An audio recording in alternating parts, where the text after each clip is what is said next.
Welcome back to Behind the Scenes with the Hanover Theater. This is Lisa Condit, Director of Marketing and PR and co-host of this amazing, awesome show of Behind the Scenes. And right now, here I am with Donny Gribbons. Donny is the Director of Interpreting Services at the Learning Center for the Deaf, but he's also in private practice. And the Hanover Theater has worked with him and some other interpreters to provide ASL interpretation at select performances. Welcome. Yes, hi. Thanks for having me. Glad to be here. Absolutely. Now, this is such a cool thing that I think that we do together, and that is offering these interpreting services for people who otherwise wouldn't know what's going on stage beyond just the movement. Yeah, absolutely. ASL interpretation is creeping into all areas of deaf people's lives, not only in the workforce, for doctor's appointments and things such as that, but also for recreational opportunities. Theater, performing arts is another big attraction for the deaf community. So can you tell me a little bit, and for our listeners out there, just what does it mean if you go to the theater and you want to go to an ASL interpretation? What can you expect? Well, first of all, American Sign Language, just its visual nature, is inherently beautiful to watch, and it also is quite expressive in terms of the facial expression, the body movements, and all of that really does lend itself to theater. So just like the actors in a theater production are trying to portray a certain character and convey a certain emotion, all of that can come through very well in an ASL interpretation. I have seen this at a funeral, and I was struck by the interpretation of a song that was being sung. It was, like you said, extremely beautiful. How do you and the other interpreters prepare? Oh, well, good question.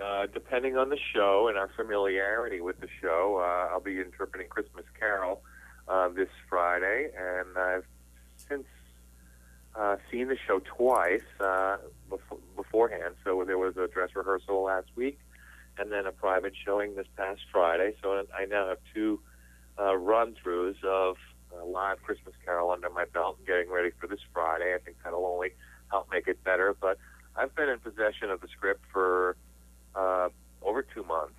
Wow. And I more or less know the original Dickens version inside out now. I have a book on tape, and I've been listening to that. It's with Patrick Stewart. And, not to mention just my own schema around the story. Fortunately for me, I have great schema for the character Scrooge.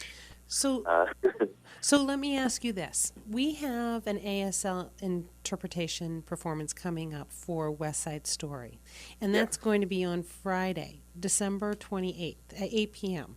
So I know that if people who would like to be seated closest to the interpreter, they can let the box office know.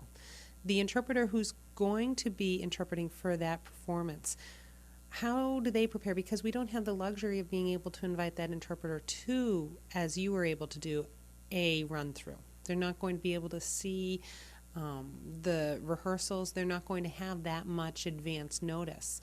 What is it like for the interpreter in that situation?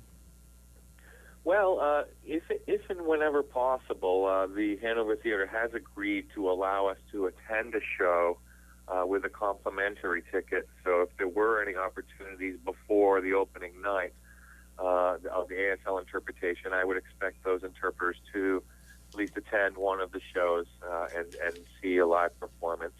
However, there's lots of other resources available nowadays, so things such as YouTube, and you can virtually, do a Google search of any Broadway show and see clips and try to rehearse off of the video with your script as well. I know that the interpreting team is Sharon Klipstein and Judy Friedman-Fask, and they both have a script in hand. I do know personally that they're struggling with some of the Spanish interpretation. So they're now looking to get translation of the Spanish into English, which will be interpreted into ASL. I also know that they're researching Spanish Sign Language and they're gonna try and weave a little Spanish Sign Language throughout to give it a little more flavor. Ooh, that's wonderful. And So there's some artistic decisions that can be done, to kind of enhance the overall experience for the patrons. that's really nice. And it's interesting too because you're pointing out there's a lot of preparation that goes into this. Obviously, I would think, be almost impossible to sit there and interpret an entire Broadway musical without having done some of that preparation, without being able to review the scripts, without being able to look at some videos. Yeah, absolutely. Music always poses a little bit of a challenge when it comes to ASL interpretation. Things do occasionally get lost in translation.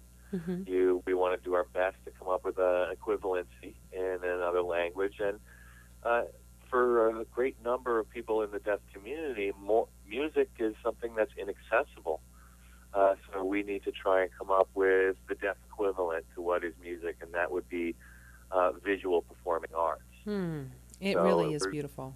Yeah. Nice. Well, so just in terms of the preparation, there's an awful lot of preparation. Theater interpreting is a special genre in our industry. There are specialists in other avenues such as educational interpreting or medical interpreting, and theater interpreting is one of those specialized genres. And you said before that you've been doing this for about 16 years. Correct. What got you originally interested? Well, I'm a native sign language user. I grew up with deaf parents and deaf people. Sign language was part of my life growing up. So this career of mine is really something that's just kind of fallen into my lap. And it's been a true blessing because each and every day is different. New setting, new consumer, new topic. So the varietal aspects of this work are very rewarding. Well, I imagine that it's a lifelong learning adventure, really, because you're taking such complex information in every different walk of life and you're then interpreting it for somebody else. And you're right there sharing the emotions of a whole variety of situations.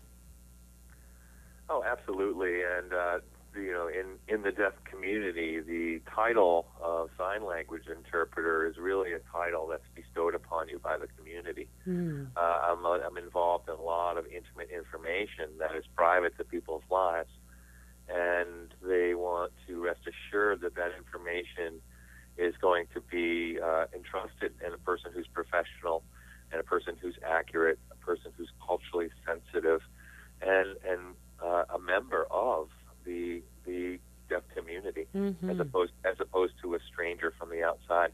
Really, the deaf community in very, very many ways is like that of other minority groups, where they tend to congregate together, do share similar cultural values, similar traditions, very much the same kind of idea. And so how often are there theatrical performances that are made available?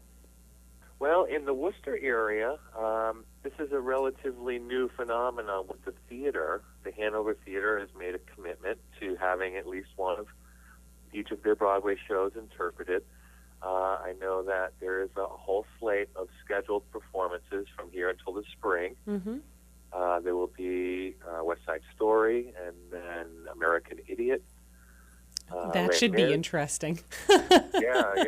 I'm going to be gearing up for that one when we talk about musical interpreting, Green Day soundtrack. So I'm going to be working hard on that one after the holidays. Les Mis will be interpreted. Amazing.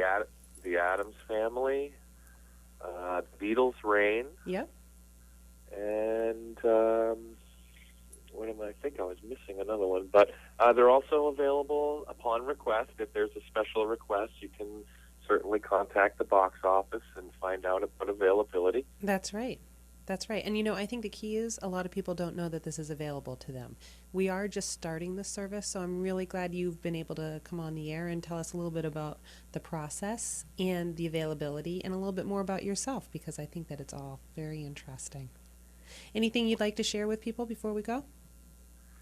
No. Keep your eyes peeled, and if for some of the flyers that are going up around town, and we'll be emailing blasts to the deaf community. So those of you who are friendly with the deaf community, keep an eye out for those. Spread the word, and we look forward to seeing you there at the theater. Okay, we look forward to seeing you as well. Have a great day.